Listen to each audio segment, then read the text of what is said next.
So ఈ movie చూస్తున్నప్పుడు, ఈ టీజర్ ఇవన్నీ చూస్తున్నప్పుడు నేను ఒక దగ్గర అబ్జర్వ్ చేసింది ఏంటి అంటే, there is a reverse screenplay కదా. So with you guys I guess కదా.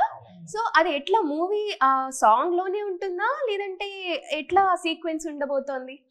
చెప్పు. యాక్చువల్లీ దట్స్ ఫర్ టీజర్ కి మాత్రమే. అది యాక్చువల్లీ ఫర్ ఆ రివర్స్ షాట్ అన్ని టీజర్ కి మాత్రం చేసా actually. Very interesting because she is saying కదా ఎవ్రీ తుఫాన్లు వాళ్ళకు ఉంటాయి లోపల. సో అది అలానే మెమరీస్ లాగే చూపిస్తున్నా యాక్చువల్లీ. కానీ మీరు ఇంకోటి అన్నారు కదా, అంటే మధురం రెఫర్ చేస్తూ ఆబ్జెక్ట్స్ ని కూడా ఒక క్యారెక్టర్ ఉంటుందని. ఈ సినిమాలో కూడా ఒకటి రెండు ఆబ్జెక్ట్స్ కి చాలా బలమైన పాత్ర ఉంటుంది. అందులో రోజ్ పువ్వు ఒకటి. ఈ సినిమాలో రోజ్ పువ్వు అనేది ఒక సెపరేట్ క్యారెక్టర్. ఆ రోజ్ పువ్వు అనేది ఒక సెపరేట్ యాక్టర్ ఈ సినిమాలో. I saw one scene where గులాబీ పడిపోతుంటే ఒక కాబట్టి చెప్పాను, లేకపోతే చెప్పాను. అనౌన్స్మెంట్ పోస్టర్ ఫస్ట్ అదే. ఎందుకంటే మన సినిమా అనౌన్స్మెంట్ పోస్టర్ కూడా ఫస్ట్ అంటే యాక్టర్స్ ఎవరు ఉండరండి, థీమ్ పోస్టర్ లాగా ఒక రోజ్ పువ్వు ఉంటుంది.